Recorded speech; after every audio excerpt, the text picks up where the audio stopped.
Viral হলে সবার জন্যই যে ভালো হয় না সেটার উদাহরণ এই ফুটপাতের হোটেল মালিক মিজান, যিনি বুফে স্টাইলে রাস্তার শ্রমিক কর্মচারীদের খাওয়াতেন। মানে তাদের উপরই ছিল বিল দেওয়ার দায়িত্ব, যার যার ইচ্ছা মতন খেয়ে যেত এবং টাকা দিয়ে যেত।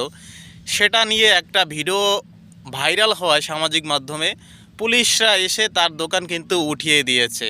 এখন কিন্তু মিজান তার দোকানটা পরিচালনা করতে পারছেন না এবং তিনি কিন্তু খুব দুঃখ কষ্ট প্রকাশ করেছেন যে আমার উপরই সব জুলুম আসলো, দেশে কত কিছু হয়ে যাচ্ছে, ভোলাগঞ্জ থেকে পাথর উধাও হয়ে যাচ্ছে, সেটার কিছু হচ্ছে না, আর আমার দোকানটা এসে তারা উচ্ছেদ করে দিয়ে গেল।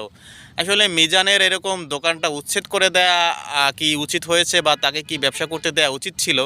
আসলে ভাইরাল হলে সবার লাভ হয়, কিন্তু সব জায়গায় কিন্তু লাভ হয় না। যেমন এই মিজান একজন খেটে খাওয়া শ্রমিক, যিনি নিজের শ্রম দিয়ে ভিন্নধর্মী একটা উদ্যোগে হোটেল পরিচালনা করছিল, কিন্তু সে চেষ্টাটাও ব্যর্থ হয়ে গেল জনগণের জন্য, কিছু ভাইরাল ফুড ব্লগারের জন্য।